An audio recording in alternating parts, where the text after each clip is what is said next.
मूलं गुरुर्मूर्तिं पूजामूलं गुरुर्पदा मंत्रमूलं गुरुर्वाक्यं मोक्षमूलं गुरुर्कृपा अज्ञानतिमिरान्धस्य ज्ञानाञ्जनशलाकया चक्षुरुन्मिलितं येन तस्मै श्रीगुरवे नमः। मन्नाथ श्री जगन्नाथ मद्गुरु श्री जगद्गुरु ममात्मा सर्वभूतात्मा तस्मै श्री गुरवे नमः। मेरे गुरुदेव ब्रह्मलीन श्री स्वामी अध्यात्मानंद जी महाराज को मेरा प्रणाम।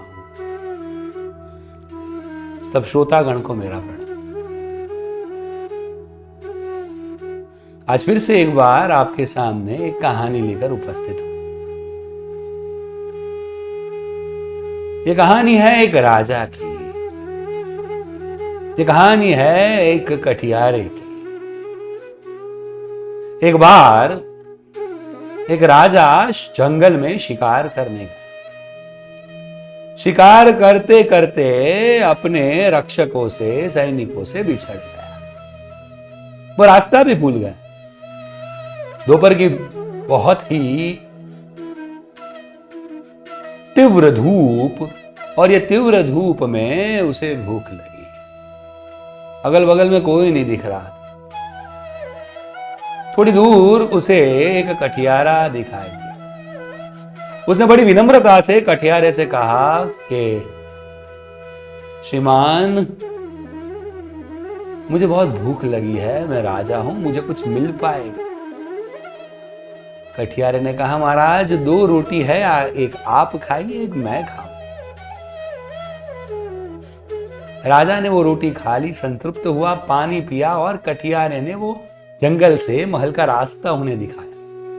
राजा इतना खुश हो गया, उसने कठियारे को वचन दिया कि जब भी मेरी जरूरत पड़े मुझे याद कर लेना, मेरे महल पे आ जाना, मैं तेरी मदद कर दूंगा।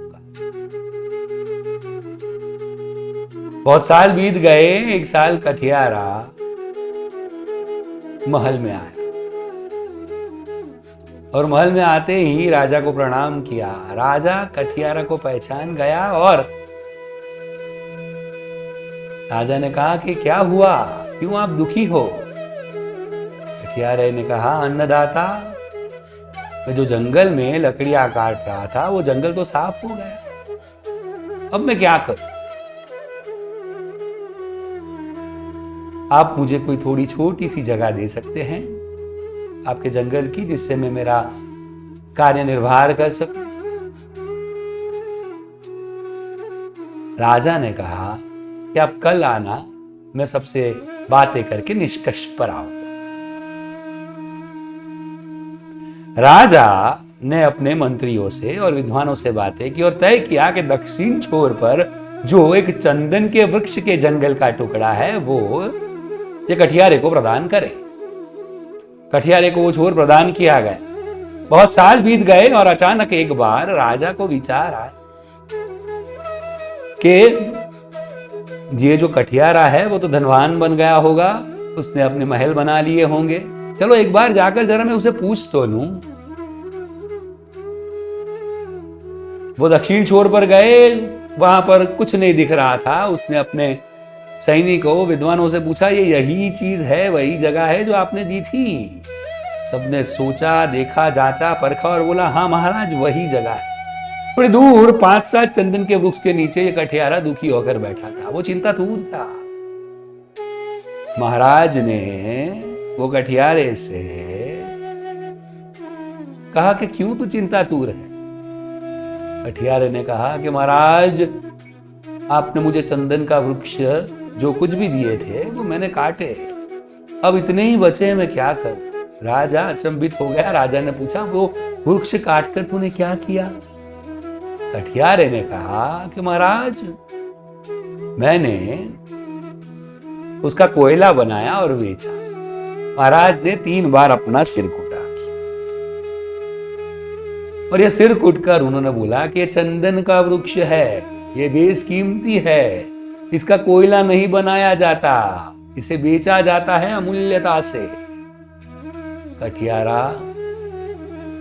अचंभित हो गया और पूछा उसने कि चंदन क्या है। महाराज ने विस्तार से सब समझाया और कहा कि अब तू इसकी लकड़ी बनाकर थोड़ी थोड़ी बेचना शुरू कर। कठियारा थोड़ी लकड़ी लेकर एक दुकानदार के पास, एक दुकानदार था, वो दुकानदार, उसे ऐसा लगा कि ये अनपढ़ है, इससे पता नहीं चलेगा। उसने बोला कि लकड़ी के मैं 1 रुपये दूंगा। कठियारा अचंभित हो गया, उसने बोला 1 रुपया, क्योंकि उसने कभी सोचा ही नहीं था कि इतने पैसे मिलेंगे। दुकानदार को ऐसा लगा कि ओ, इसको तो पता लगता है कि चंदन की लकड़ी है। दुकानदार ने बोला मैं 2 रुपया दूंगा। फिर से वो अचंभित हो गया और बोला कि अरे 2 रुपये।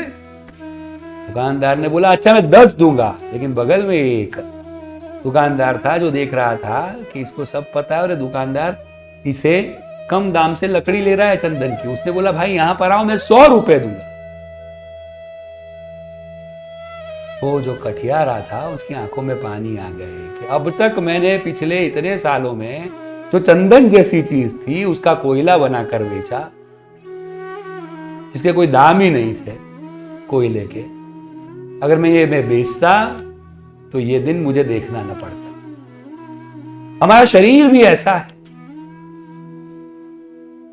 मानव देह कुछ अच्छे कार्य करने की वजह से ईश्वर ने, अल्लाह ने और मज़दा ने हमें प्रदान किया है, पर हमारी सांसें चंदन जैसी है। ये कठियारे की तरह हम लोगों ने बहुत सारे चंदन के पेड़ काट डाले हैं, अपनी सांसों का व्यय कर दिया है, किसी की बुराई करने में, क्रोध करने में, काम में, वासना में, कलुषितता में। लेकिन अभी भी देर नहीं हुई।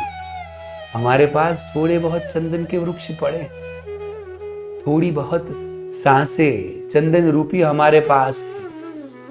तो आइए आज से निश्चय करें कि हम प्रत्येक सांस का जागृतता से मानव कल्याण के लिए, लोगों को मदद करने के लिए और आत्म कल्याण के लिए उपयोग करें। यही सोच, यही समझ के साथ आपके सहायक मित्र डॉक्टर भाविक स्वादिया को आज के लिए अनुमति दीजिए। सबका शुभ हो। सब